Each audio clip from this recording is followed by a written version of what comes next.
Welcome guys and girls to probably my most interesting video of all the time, and you have probably seen a lot of guides out there on how to speed up your Android phone, but I wanna do so with a little difference.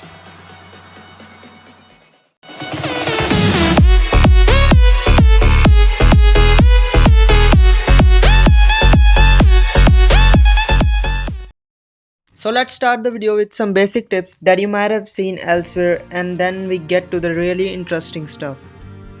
You can use developer options to speed up the transition on any device. You can turn them from 1 times to 0.5 times.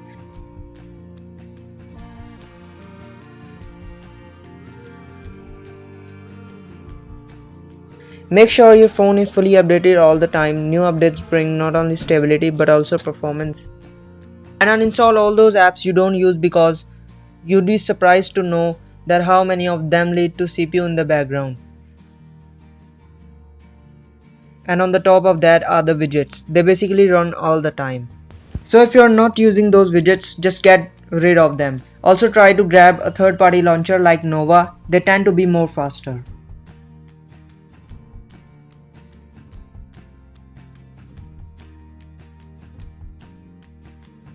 So let's start up with the juicy stuff now. And the first section is SD card.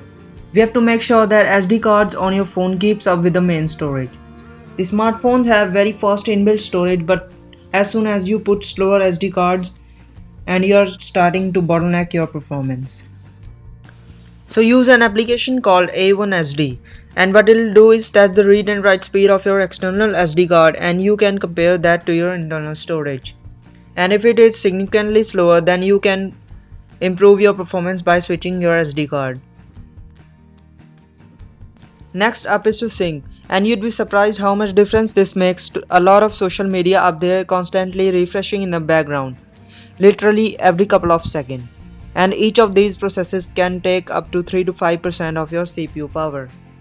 So if you actually disable to sync, then applications will only refresh when you open them.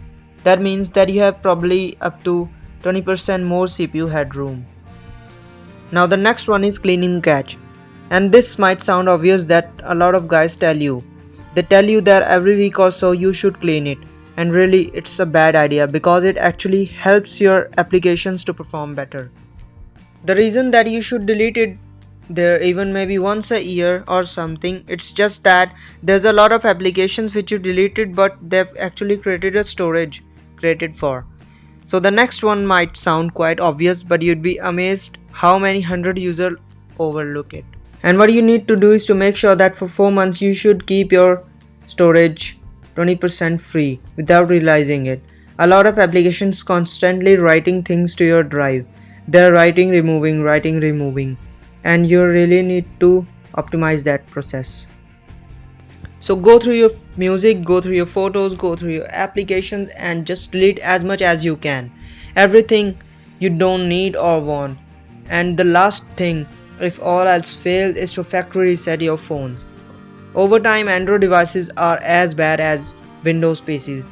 They do start fragment applications, leave a lot of files that slows down the phone, and factory reset can literally help you start again from base zero. So that was a short video about how to speed up your Android phone.